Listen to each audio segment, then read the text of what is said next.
السلام علیکم ورحمۃ اللہ وبرکاتہ۔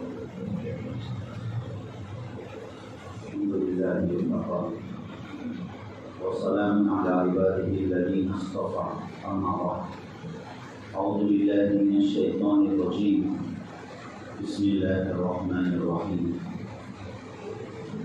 فاعلم انہ لا الہ الا اللہ واستغفر لذنبک، صدق اللہ العظیم۔ اللهم صل على سيدنا محمد وعلى آل سيدنا محمد مبارک وسلم۔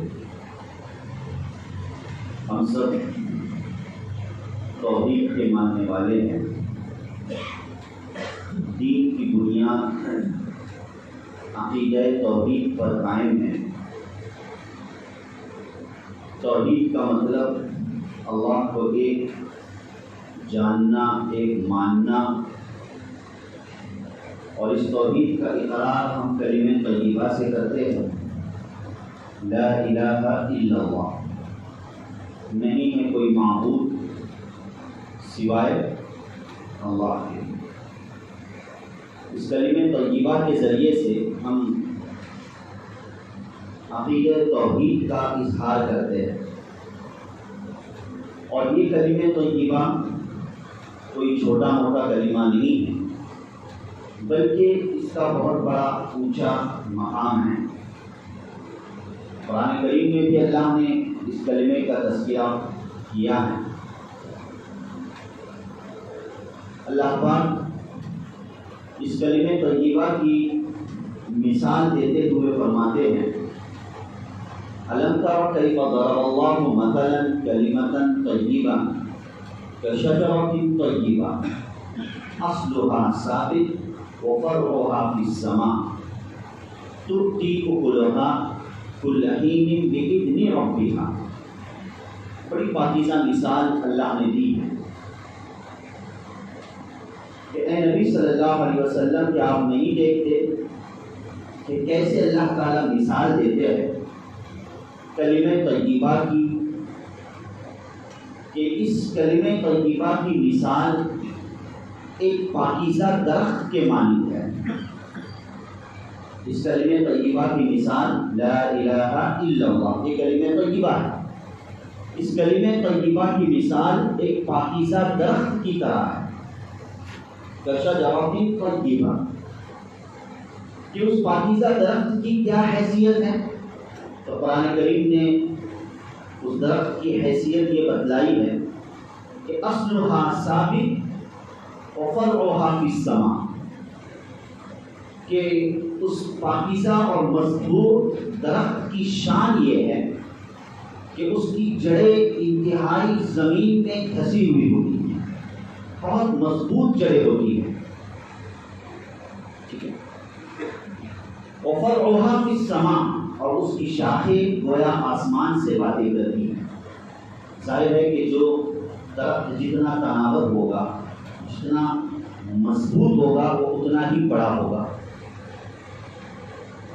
محدثین کرام نے حدیث پاک کے ضمن میں، مفسرین کرام نے حدیث پاک کے ضمن میں بتلایا ہے کہ یہاں اللہ نے جس درخت کی مثال دی ہے، اس درخت سے مراد کھجور کا درخت ہے۔ کون سا درخت ہے؟ کھجور کا درخت۔ چونکہ عربوں میں ان کے سامنے جو درخت تھا وہ کون سا تھا؟ کھجور کا درخت تھا۔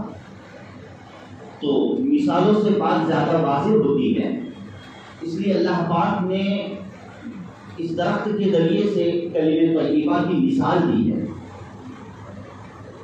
کہ جس کی جڑیں انتہائی مضبوط ہوتی ہیں اور اس کی شاخیں بڑی تناور اور بڑی دور دراز ہوتی ہے، گویا آسمانوں سے باتیں کرتی ہیں۔ اور اس درخت کی شان یہ ہے کہ عام درخت تو موسم کے محتاج ہوتے ہیں، کہ فلانا موسم ہو تو اس موسم میں وہ درخت پھل دے گا، مگر اس درخت کی شان ہے کہ تؤتی کل حین بإذن ربھا، کہ یہ ہر موسم میں پھل دیتا ہے۔ یہ درخت ہر موسم میں کیا دیتا ہے؟ پھل دیتا ہے، کسی موسم کا محتاج نہیں ہوتا ہے۔ تو بظاہر کلمہ طیبہ اور اس شجر طیبہ کے درمیان کیا مناسبت ہے؟ کلمہ طیبہ اور اس شجر طیبہ کے درمیان مناسبت کیا ہے؟ مفسرین کرام نے ذکر فرمایا ہے کہ اللہ پاک نے یہاں جو درخت کی تعریف فرمائی ہے، ان تعریف میں اللہ نے سب سے پہلے اس درخت کو طیب اور پاکیزہ کہا۔ یہ ظاہر ہے کہ جتنا درخت مضبوط تناور ہوگا اور لوگوں کو نفع دینے والا ہوگا تو اس سے بڑھ کر پاکیزہ درخت کون سا ہو سکتا ہے، اور کیا بات پاکیزگی کی ہو سکتی ہے۔ اسی طریقے سے اللہ نے آگے اس کی جڑوں کا تذکرہ فرمایا کہ اس کی جڑیں انتہائی مضبوط ہیں، 2 نمبر پہ۔ تیسرے نمبر پہ اللہ نے اس کی شاخوں کا تذکرہ کیا ہے کہ اس کی شاخیں بہت بڑی ہوتی ہے، وہ آسمانوں سے باتیں کرتی ہے۔ اور آگے پھر اللہ نے ذکر فرمایا کہ اس کا معاملہ عام درختوں کی طرح نہیں ہے، بلکہ ہر موسم میں یہ درخت پھل دیتا ہے۔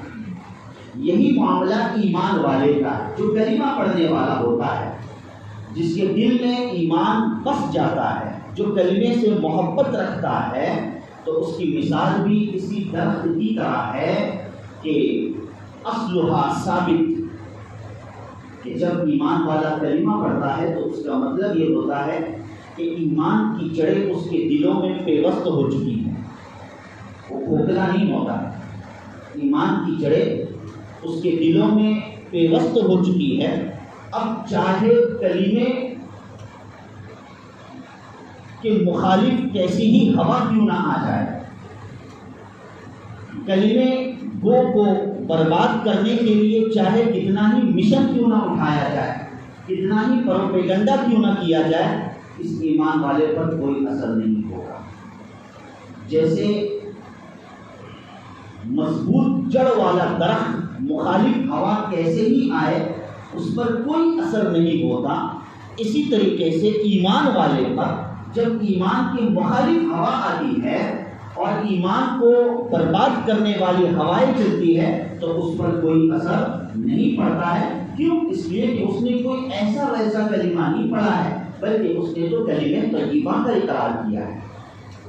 اس نے تو در حقیقت اس کا اقرار کیا ہے، کلمہ طیبہ کا اقرار کیا ہے، اور اس کی شاخیں آسمانوں سے بات کرتی ہیں۔ مطلب یہ ہے کہ ایمان والے کا جو عمل ہوتا ہے، ایمان والے کے جو اعمال ہوتے ہیں، وہ اعمال یہاں وہاں پیش نہیں ہوتے ہیں، بلکہ رب کی بارگاہ میں پیش ہوتے ہیں۔ اس کے اعمال آسمان کی بلندیوں کو چیرتے ہوئے بارگاہ الہی میں پیش کیے جاتے ہیں۔ ایمان والے کے اعمال آسمان کی بلندیوں کو چیرتے ہوئے اللہ کے حضور پہنچتے ہیں، اور اللہ کے حضور اس کو اس کا ثواب دیا جاتا ہے۔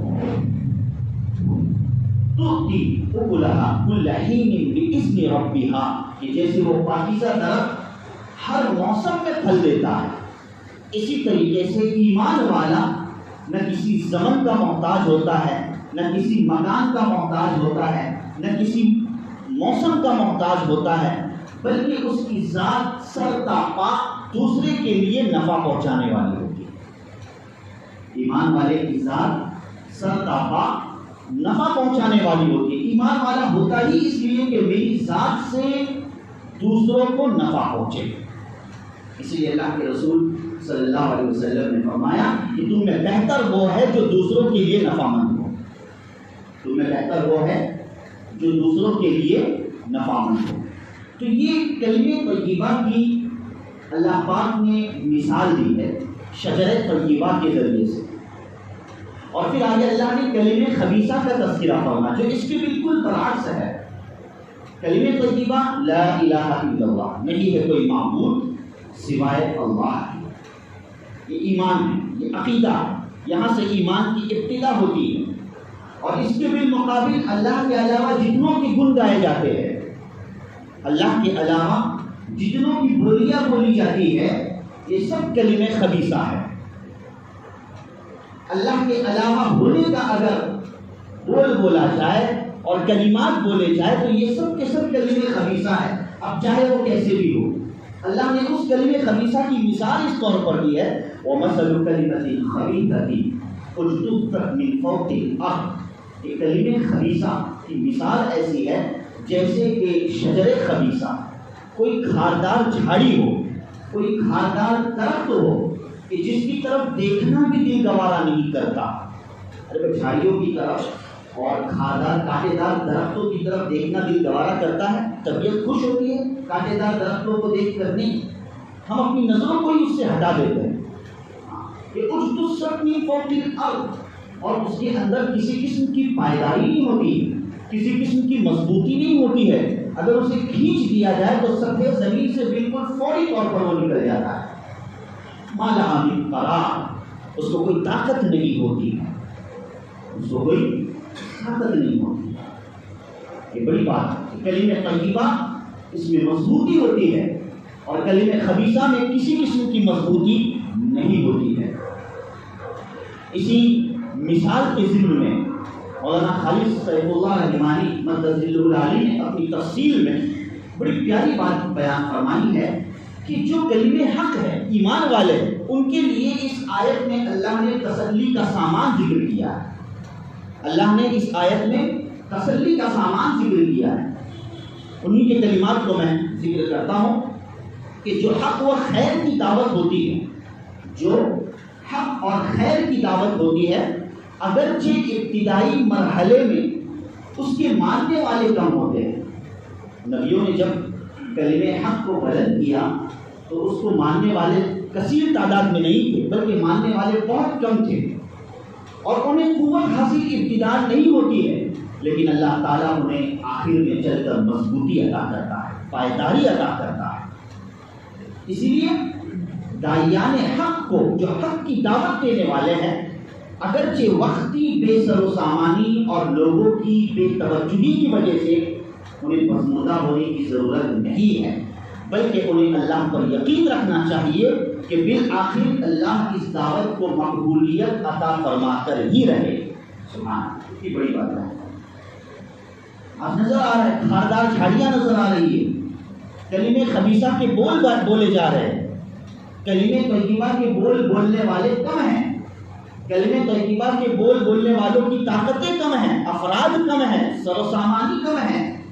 اس کے بالمقابل کلمہ خبیثہ کے چرچے ہیں، کلمہ خبیثہ کے بول بولے جا رہے ہیں، بظاہر اس سے ہوتا ہوا نظر بھی آ رہا ہے مادیت کے دور میں، مگر ہمیں اپنے ایمان میں تزلزل اور لڑکھڑاہٹ پیدا کرنے کی ضرورت نہیں۔ یہ ایسا ہی ہے کہ یہ وقتی طور پر کلمہ خبیثہ کھڑا ہے، جب اللہ کی طرف سے حکم اور فیصلہ ہوگا تو اس کی کوئی حقیقت اور حیثیت انشاءاللہ باقی نہیں رہے گی۔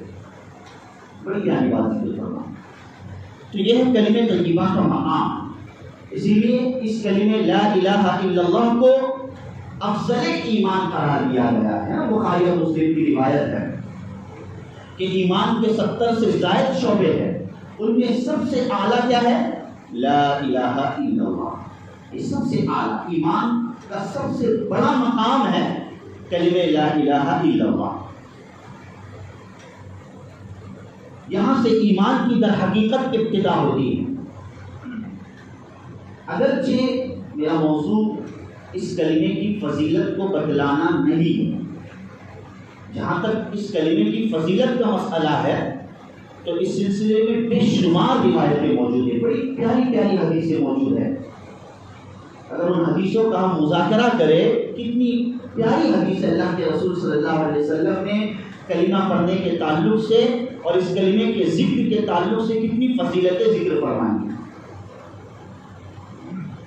کہ جو کلمہ لا الہ الا اللہ کہے گا جنت میں داخل ہو جائے گا۔ من قال لا الہ الا اللہ دخل الجنہ، جس نے لا الہ الا اللہ پڑھا وہ جنت میں داخل ہو گئے۔ کسی روایت میں ذکر کیا گیا کہ افضل ذکر کلمہ لا الہ الا اللہ ہے۔ کسی روایت میں کہا گیا کہ میزان عمل میں سب سے بھاری جو عمل ہوگا وہ کلمہ لا الہ الا اللہ کا ہوگا۔ تو فضیلت ہے، بے شمار فضیلت ہے۔ اب جو احادیث کی کتابیں ہیں نا، بخاری ہے، مسلم ہے اور خصوصاً مشکات شریف ہے، کہ جو حدیثوں کی کتابیں اس کے جو ابتدائی ابواب ہے، ابتدائی چیپٹر ہے، وہ اسی پر مشتمل ہے، ایمانیات کے ابواب پر۔ ان تمام ایمانیات کے اکثر و بیشتر ابواب میں اسی کلمہ لا الہ الا اللہ کی بے شمار ہزاروں حدیثیں ذکر کی گئی، ہزاروں حدیثیں۔ تو کلمے کو بحیثیت ذکر پڑھنا اس کا انکار نہیں، نعوذ باللہ من ذالک۔ بعض لوگ اس کا انکار کرتے ہیں کہ بھئی اگر کوئی شخص لا الہ الا اللہ بحیثیت تسبیح بحیثیت ذکر پڑھ رہا ہے، نعوذ باللہ من ذالک، اس کا کچھ مطلب نہیں، اسلام میں اس کی کوئی حیثیت، ایسی بات حدیث کے خلاف بات کر رہا ہے۔ اگر کسی نے لا الہ الا اللہ کو بحیثیت ذکر پڑھا تو یہ بھی فضیلت کی بات ہے، اس سے انکار نہیں۔ کثرت سے لا الہ الا اللہ کا ورد کرنا چاہیے، انشاءاللہ اس کی نورانیت ہم اپنے دلوں میں محسوس کریں گے، اس سے انکار نہیں۔ لیکن مقصود وہ نہیں، مقصود وہ نہیں کہ صرف کلمے کو ذکر کی حیثیت سے پڑھ لینا کافی ہے ایک ایمان والے کے لیے۔ میری بات کو سمجھیے گا، کلمے کو بحیثیت ذکر پڑھ لینا ایمان والے کے لیے کافی ہے، یہ مقصود نہیں، پھر یہ غلط بات ہے۔ آپ ذکر کے طور پر پڑھیے لیکن اس کا مقصود کچھ اور ہے۔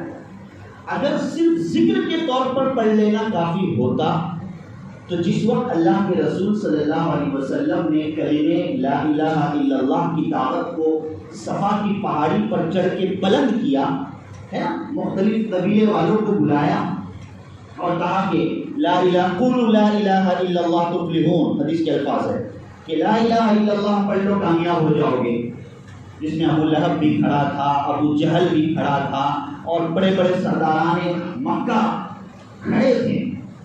اگر صرف بحیثیت ذکر پڑھ لینا یہ فلاحیت کے لیے کافی ہو جاتا تو اس وقت ایک دفعہ کا پڑھ لینا ان کے لیے کافی ہو جاتا، چلو محمد کے دل کی تسلی کی خاطر ہم لا الہ الا اللہ پڑھ لیتے ہیں، ہے کہ نہیں؟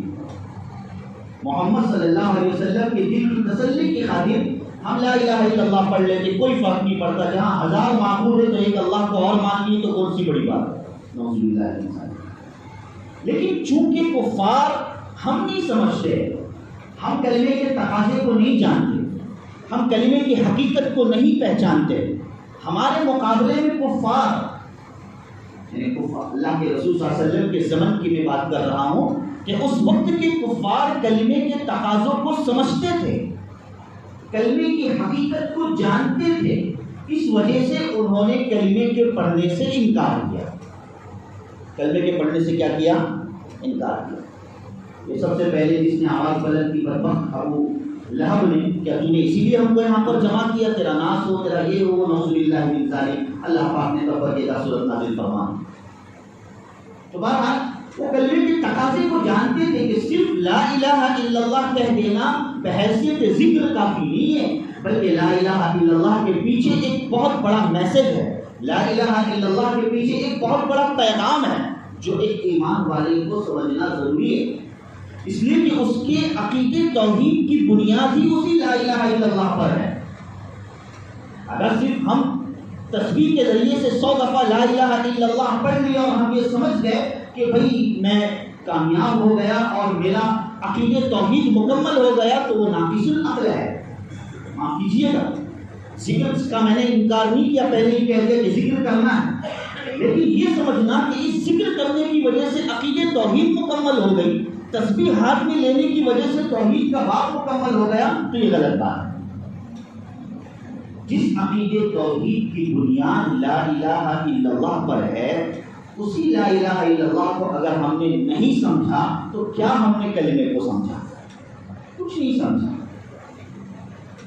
ہم بچپن میں ہمارے بچوں کو مکتب میں داخل کرتے ہیں اور مکتب میں صرف بحیثیت ذکر اور رکھنے کے بچہ لا الہ الا اللہ، کلمہ طیبہ لا الہ الا اللہ محمد رسول اللہ، کلمہ شہادت اشہد ان لا الہ الا اللہ پڑھتا ہے، 7 کلمے یاد کر لیتا ہے ماشاءاللہ، وہ اس کے رکھنے کی عمر ہوتی ہے، لیکن جہاں اس کے سمجھنے کی عمر آ جاتی ہے اس وقت وہ مکتب سے اور دین کی تعلیم سے دور ہو جاتا ہے۔ اب وہ کلمے کو سمجھنے کی جو عمر ہوتی ہے اس میں کلمے کو سمجھ نہیں پاتا، اب پھر جب اسلام پر اعتراض ہوتا ہے اور مخالفین جب اعتراضات کرتے ہیں تو اس کے بعد اس کا کوئی جواب نہیں ہو پاتا، نہیں جانتا کلمہ کس کو کہتے ہیں، زیادہ سے زیادہ ترجمہ کر لے گا، نہیں ہے کوئی معبود سوائے اللہ کے، یہ ترجمے کا میننگ ہوا ہے، مطلب ہوا ہے، لیکن فقط یہی کافی نہیں ہے، اس کی حقیقت کو جاننا ہے کہ یہ کلمہ کن کن چیزوں کا تقاضا کرتا ہے۔ اور یہ میں نہیں کہہ رہا ہوں، اللہ خود قرآن کریم میں ذکر فرما رہے ہیں، اپنے نبی صلی اللہ علیہ وسلم کے ذریعے سے امت کو پیغام دے رہے ہیں کہ انسانیت کو پیغام دے رہے ہیں کہ فَعْلَمْ أَنَّهُ لَا إِلَهَ إِلَّا اللَّهُ، اے نبی صلی اللہ علیہ وسلم جان لو کہ نہیں ہے کوئی معبود سوائے اللہ کے۔ اب سوچو، مفسرین کرام نے ذکر فرمایا کہ اس توحید سے پہلے اللہ تعالیٰ نے علم کو مقدم کیا ہے۔ فَعْلَمْ کا لفظ دلالت کرتا ہے کہ کلمے کو سمجھنا ضروری ہے، کلمے کا علم لینا ضروری ہے۔ بغیر علم لیے کلمہ سمجھو گے نہیں، اور جب کلمہ نہیں سمجھو گے تو توحید تمہاری مکمل نہیں ہوگی، اور توحید جب مکمل نہیں ہوگی تو پورا اسلام خسارے۔ جس کی توحید ہی ناقص ہے تو اس سے اسلام کی کیا امید کی جا سکتی؟ جو بنیاد اور فاؤنڈیشن ہی اس کی کمزور ہے، تو پھر ایسی صورت میں وہ لاکھ اوپر اچھے سے اچھی پلاننگ کرے، اچھے سے اچھے دروازے لگائے، کھڑکیاں لگائے، کیا کچھ خوبصورتی لگائے، لیکن اس کی بنیاد ہی کمزور ہے تو اس عمارت کا کوئی فائدہ نہیں۔ اس لیے توحید کا مضبوط ہونا ضروری ہے، اور اس توحید کی مضبوطی کے لیے کلمے کی حقیقت کو سمجھنا ضروری ہے۔ کیا کوئی شخص کلمہ پڑھ کر بھی کلمے کے تقاضے کے خلاف عمل کر سکتا ہے؟ کر سکتا ہے، جب اس کو اس کا علم نہ ہو، جب اس کو اس کا علم نہ ہو تو کلمے کے تقاضے کے خلاف عمل کر سکتا ہے۔ یعنی ایک مسلمان بحیثیت مسلمان ہو کر بھی، مسلم معاشرے میں رہ کر بھی وہ شرکیہ اعمال کر سکتا ہے۔ یہ نہ سمجھے کہ مشرک ہی صرف شرک کرتا ہے، ایمان والا شرک نہیں کر سکتا، ایسا نہیں، بلکہ ایمان والا ایمان پر رہتے ہوئے بھی شرکیہ اعمال کی طرف جا سکتا ہے، اور یہ اس وقت ہوگا جب کہ وہ کلمے کی حقیقت کو نہ جانے، کلمے کی حقیقت کو نہ پہچانے۔ لا الہ الا اللہ، یہ دو، اس کلمے کے دو جز ہیں، ایک نیگیٹو پارٹ ہے، ایک پازیٹیو پارٹ ہے، ایک مثبت ہے، ایک منفی ہے اور ایک مثبت ہے۔ منفی پہلو کچھ چیزوں کا تقاضا کرتا ہے، مثبت پہلو کچھ چیزوں کا تقاضا کرتا ہے۔ لا الہ یہ منفی پہلو، نیگیٹو پارٹ ہے کہ نہیں ہے کوئی معبود، سارے معبود کی آپ نے نفی کر دی۔ اب معبودیت کا مطلب کیا ہے وہ ہمیں سمجھنا پڑے گا۔ معبود کس کو کہتے ہیں؟ عبادت کا کیا مطلب ہے؟ عبادت کا کیا مطلب ہے یہ ہمیں سمجھنا پڑے گا۔